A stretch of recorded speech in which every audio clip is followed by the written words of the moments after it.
اعوذ باللہ من الشیطان الرجیم، بسم اللہ الرحمن الرحیم۔ سورہ بقرہ ترجمہ اور تفسیر، آیت نمبر 127 سے آیت نمبر 129 تک۔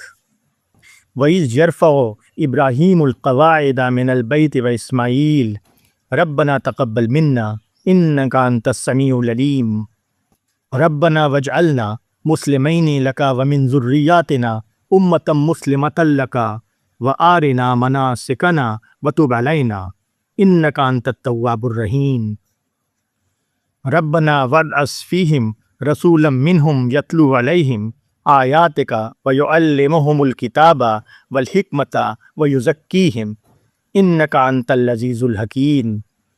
سورہ بقرہ کی ان آیتوں کا ترجمہ ہے: اور جب ابراہیم اور اسماعیل بیت اللہ کی دیواریں اٹھا رہے تھے اور یہ کہتے جاتے تھے، اے ہمارے رب، قبول کر ہم سے، یقیناً تو ہی سننے والا، جاننے والا ہے۔ اے ہمارے رب، ہم کو اپنا فرما بردار بنا اور ہماری نسل میں سے اپنی ایک فرما بردار امت اٹھا، اور ہم کو ہماری عبادت کے طریقے بتا، اور ہم کو معاف فرما، تو معاف کرنے والا، رحم کرنے والا ہے۔ اے ہمارے رب، اور ان میں سے انہی میں ایک رسول اٹھا جو ان کو تیری آیتیں سنائے اور ان کو کتاب اور حکمت کی تعلیم دے اور ان کا تزکیہ کرے، بے شک تو زبردست ہے، حکمت والا ہے۔ سورہ بقرہ کے ان آیتوں کی تفسیر ہے: اللہ کا یہ فیصلہ تھا کہ وہ حجاز کو اسلام کی دعوت کا عالمی مرکز بنائے۔ اس مرکز کے قیام اور انتظام کے لیے حضرت ابراہیم اور ان کی اولاد کا انتخاب ہوا۔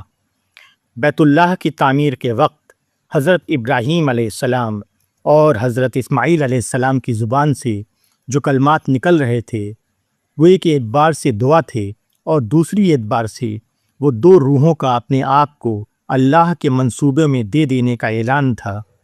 ایسی دعا خود مطلوب الہی ہوتی ہے، چنانچہ وہ پوری طرح قبول ہوئی۔ عرب کے خشک بیابان سے اسلام کا ابدی چشمہ پھوٹ نکلا۔ بنی اسماعیل کے دل اللہ تعالیٰ نے خصوصی طور پر اپنے دین کی خدمت کے لیے نرم کر دیے۔ ان کے اندر سے ایک طاقتور اسلامی دعوت برپا ہوئی۔ ان کے ذریعے اللہ نے اپنے بندوں کو وہ طریقے بتائے جن سے وہ خوش ہوتا ہے اور اپنی رحمت کے ساتھ ان کی طرف متوجہ ہوتا ہے۔ پھر انہی کے اندر سے اس آخری رسول کی بعثت ہوئی جس نے تاریخ میں پہلی بار یہ کیا کہ کار نبوت کو ایک مکمل تاریخی نمونے کی صورت میں قائم کر دیا۔ نبی کا پہلا کام تلاوت آیات ہے۔ آیت کے معنی نشانی کے ہیں، یعنی وہ چیز جو کسی چیز کے اوپر دلیل بنے۔ انسان کی فطرت میں اور باہر کی دنیا میں اللہ تعالیٰ نے اپنے معرفت کی بے شمار نشانیاں رکھ دی ہیں۔ یہ اشارات کی صورت میں ہیں۔ پیغمبر ان اشارات کو کھولتا ہے، وہ آدمی کو وہ نگاہ دیتا ہے جس سے وہ ہر چیز میں اپنے رب کا جلوہ دیکھنے لگے۔ کتاب سے مراد قرآن ہے۔ نبی کا دوسرا کام یہ ہے کہ وہ اللہ کی وحی کا محیط بنتا ہے اور اس کو خدا سے لے کر انسان تک پہنچاتا ہے۔ حکمت کا مطلب ہے بصیرت۔ جب آدمی خدا کی نشانیوں کو دیکھنے کی نظر پیدا کر لیتا ہے، جب وہ اپنے ذہن کو قرآن کی تعلیمات میں ڈھال لیتا ہے، تو اس کے اندر ایک فکری روشنی جل اٹھتی ہے۔ وہ اپنے آپ کو حقیقت اعلیٰ کے ہم شعور بنا لیتا ہے۔ وہ ہر معاملے میں اس صحیح فیصلے تک پہنچ جاتا ہے جو اللہ تعالیٰ کو مطلوب ہے۔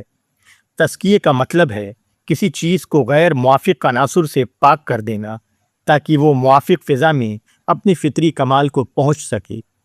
نبی کی آخری کوشش یہ ہوتی ہے کہ ایسے انسان تیار ہوں جن کے سینے اللہ کی عقیدت کے سوا ہر عقیدت سے خالی ہوں۔